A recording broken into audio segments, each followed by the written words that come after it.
Welcome to Local SEO in 10. This is your go-to podcast for answers about how you can grow your local business online easily and quickly. Brought to you by local SEO experts Magnified Media in Walnut Creek, California. In each 10-minute episode, our digital marketing expert Adam Duran answers your questions on how you can get more leads for your business fast. Remember, if you're not taking care of this part of your business right now, you can bet your competitors are. And now, here's our host with the questions, Jamie Duran, and our expert with the answers, Adam Duran. Hello, Adam. Hey, Jamie. All right. How is the local SEO business going? It's going gangbusters, as always. Yeah, it's great. How big do you think Google could actually get? I don't know. It's unbelievable. I don't ponder that, but Amazon, Wow. Yeah, how big can Amazon get? Jeez, I mean. That is a good one. That would be a good topic for a podcast. Wow. Yeah. I mean, they're amazing. We all should invest now because Amazon, Hey. I don't see them contracting. No, I jumped on that a while ago. Curses. Okay, good for you. That's What right. upper? and Bitcoin too. Don't forget. Ethereum is killing it right now. Go ahead. All right. I got a great topic for today. Is it Ethereum? No, because that has nothing to do with local SEO. All right. Maybe next time. I don't know enough to do another podcast about cryptocurrency. Okay. Yeah, I'm just a follower. But I know enough that I don't know enough. Jamie. Oh, very good. All right. All right. So today we're going to talk about Facebook ads or Google ads. Which one is better for your business? Basically what I'm thinking is, you've come to the point where either you need that light switch, you need to be able to target a certain audience, and right now you need to target them. And you have a definite, very specific target audience that you want to hit. With local SEO, and national SEO, it's kind of like a giant, shotgun. Bam! We're hitting a ton of different places at once. And from them, you get traction to your website and then calls. But with paid ads, you're able to, apparently, I'm doing the quotes, target people much more focused targeting. So now I've been in a bunch of meetings, over the last few years, and this is one of the questions: is which one should we do? Yep. So what do you think, Jamie? Amazon. If you're a writer, sure. If you have products on Amazon, that's a good one. I'm talking about if you are a local business or even a nationally ranking business that doesn't sell products on Amazon. Thank you. That wasn't one of the options. Thank you. All right. Anyway, so pros of Facebook, right? Pros of Facebook are, it's a visual medium. That means if you have a visual product, you're a skincare clinic with, great before and after pictures. You're an art studio. You're a visual medium. Facebook's really good for that. So that's a great place to consider doing Facebook ads because you have a bunch of different, great, beautiful, eye-catching artwork that you can use in your ads. Make sense? Okay. Yeah, definitely. All right. Now, that being said, cons of Facebook for me, this is all my opinion, of course. Do with that as you will. But the cons for me are Facebook, the ads interface is horrible. And it seems to be always being updated so that it gets more horrible. I don't know why. Have you ever looked at a Facebook ads interface, Jamie? I have, and I've actually used Facebook ads. Yes. And it attracts two kinds of people. Oh, wait, that was my next comment. All right, go ahead. No. I mean, I'm just talking about the interface right now. It's pretty confusing. Generally, you hit snags and then you go to the help screens. The help screens are out of date because they keep the help screens from 2015 for some reason.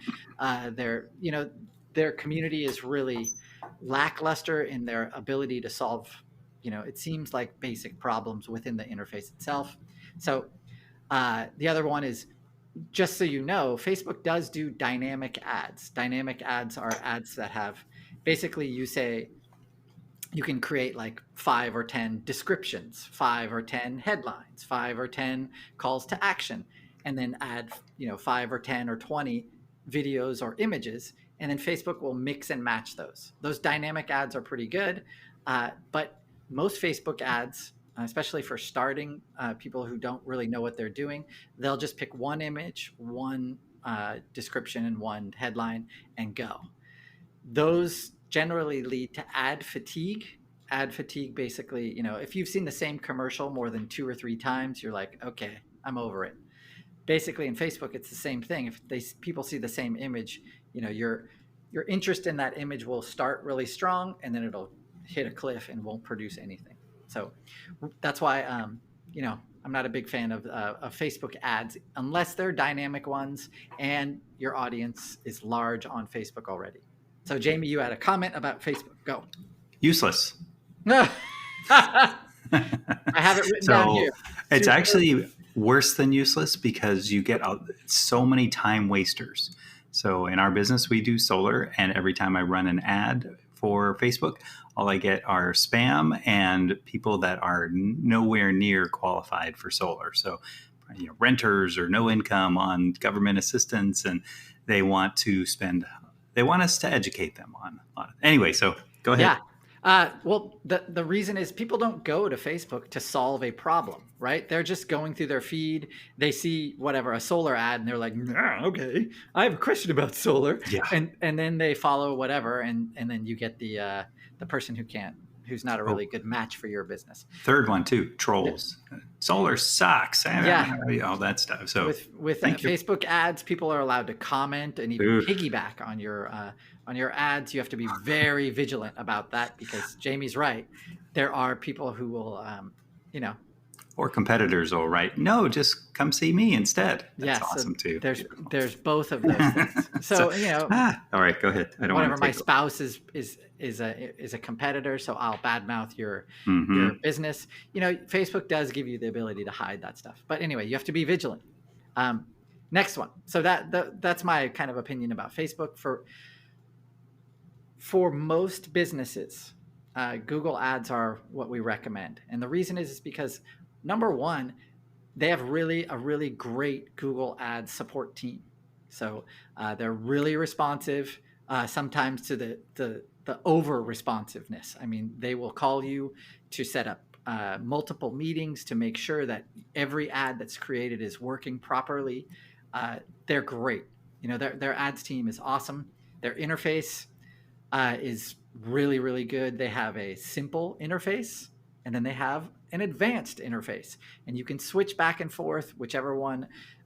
If you don't want to be overwhelmed with stuff, you just go to the simple interface. That's really nice. So if you're just starting out, those ads are, or that interface is really nice. So that makes it setting up your ads a lot easier. So that's what I like about Google.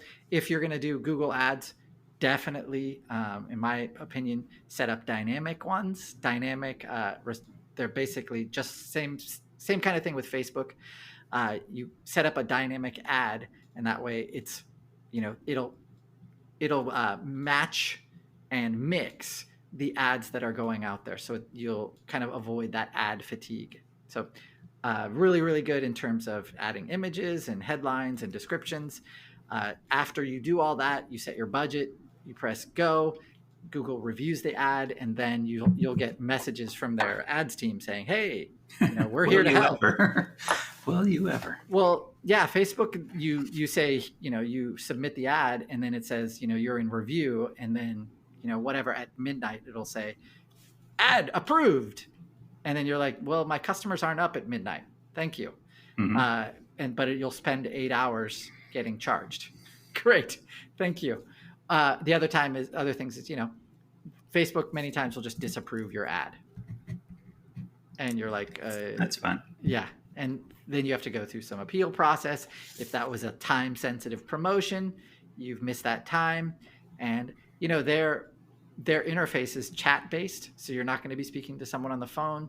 It's, it's just different, I guess. They contact me by phone. They love to. Yeah. Wow. we generally let our clients know that about all this beforehand, that, for us, the Google dynamic ads are where we go. And one last thing, a few months ago, Apple basically on all their iPhones started allowing people to disallow tracking on their phones for apps.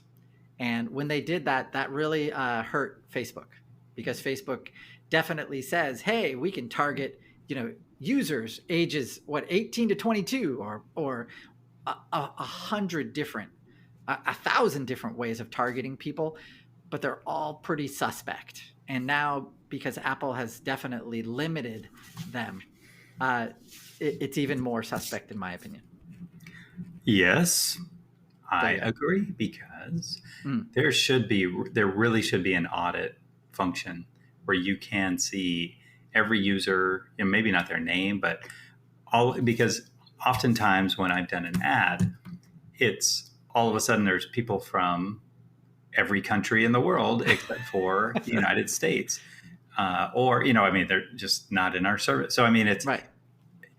But I'm paying for these when people are clicking on the ad and they're from, Bulgaria or, Venezuela and stuff. And then they want me to speak in Spanish. Anyway, it's, but Facebook, hey, we're cool, man. And no, I just paid for this click. And now this has, how do you?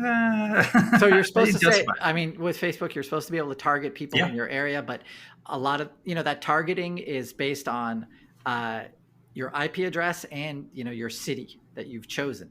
Mm-hmm. Most people, on Facebook profiles, I think what people have agreed on is your marital status. That's about it. So, so Mark Zuckerberg, when you're listening to this, I challenge you to take a video of you doing a ad for Facebook and select Menlo Park, California, and see how many responses you get that are not from Menlo Park, California, because it is frustrating.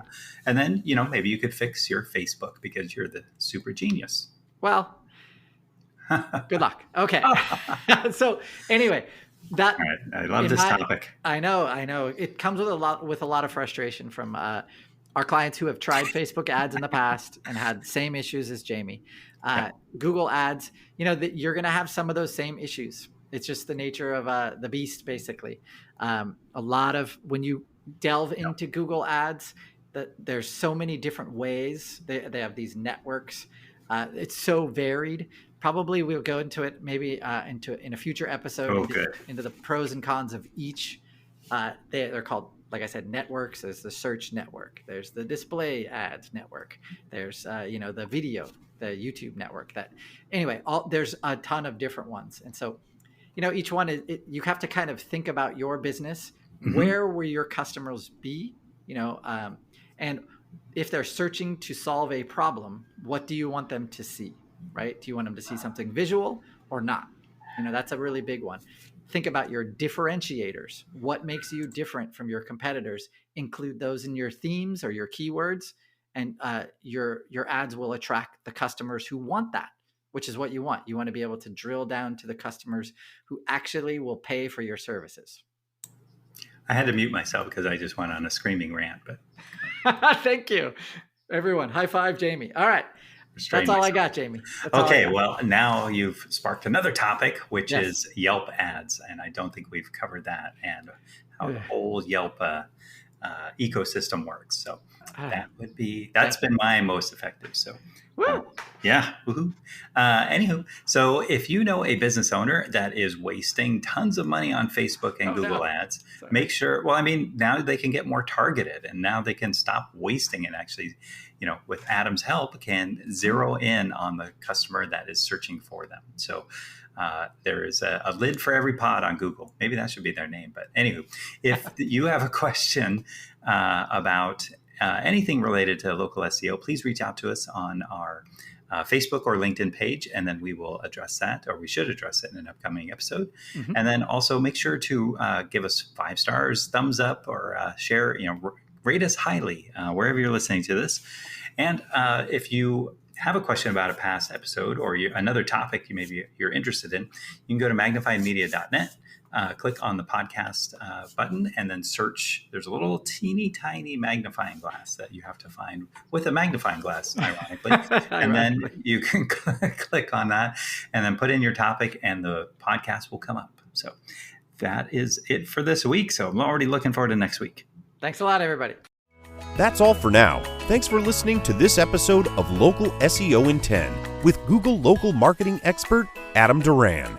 Join us each week for answers to your questions on how to best harness the power of the internet to grow your business.